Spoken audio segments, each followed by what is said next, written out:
Hello, my name is Matt from Sunny Digital, an online advertising agency based in the Sunshine Coast. Just going to give you a bit of an overview about CRM or customer relationship management.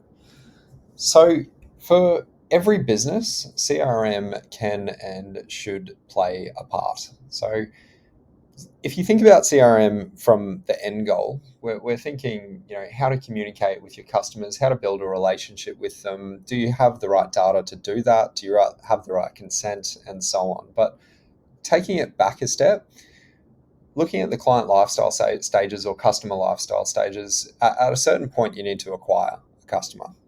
Now, that can come through many different forms and mechanisms. And once you've got them and they've hopefully purchased from you, if you have a product like a reusable product or something that can be purchased multiple times, it is important to keep that dialogue open with them. So, retaining them, turning them into loyalists, advocates, nurturing that relationship is something that you can't do by repetitively telling them to buy from you. You have to be talking about other things at different times and not make it all about you. How you can make it about them is very specific to your business.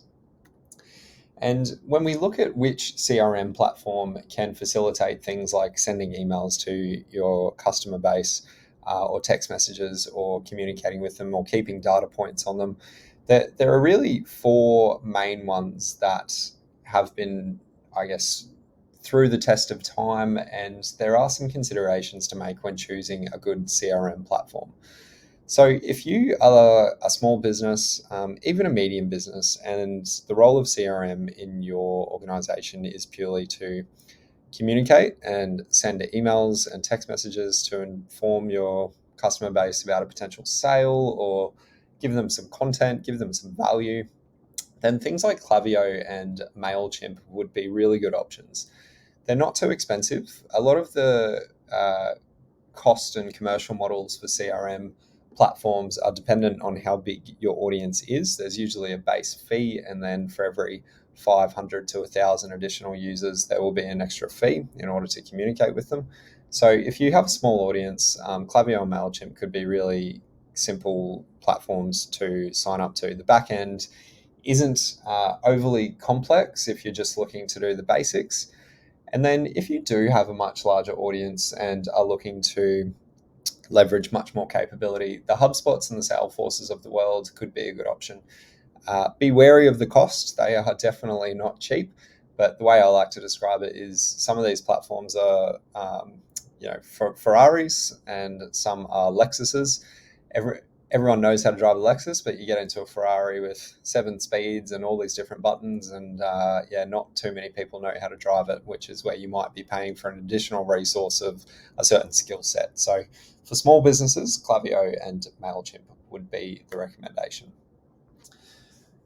Once you've got a CRM platform, it is really, really important from the get go to consider how you might be segmenting your data and capturing as many data points as you can, feeding that into your CRM system, and then grouping your audience by behaviors, demographics, or so on and so forth. So, if you have a shoe store, for example, and you know that half of your customers have only ever purchased female footwear and the other half have only ever purchased male footwear, and then 3 months from now you're having a sale on high heels, it might not make sense to email everyone about that particular sale. It might only make sense to segment your audience into people who have shown a high propensity to purchase high heels or female footwear and talk to them specifically with relevant content.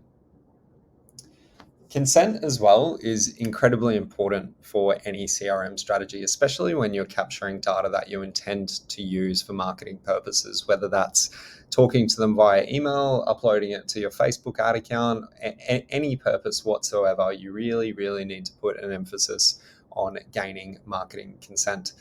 So it shouldn't be assumed. You shouldn't stumble across an email address and assume that you're allowed to email them. And consent isn't forever as well. Consent should not be assumed that because someone purchased from you once or gave you their email address 15 years ago, that they are still consenting to have that information be used by you for marketing purposes. The other thing around consent is it is your responsibility to protect the consumer's data. So things like hashing data, two-factor authentication on all of your systems, incredibly, incredibly important. And in certain circumstances, while the risk may be low, we definitely recommend that you take all necessary steps to ensure that you protect your customers' data. If you are targeting European countries or have European audiences, GDPR is something as well that you really, really need to look into. There are fines if you breach GDPR, and of course, no one wants to be paying fines for something that can be easily navigated.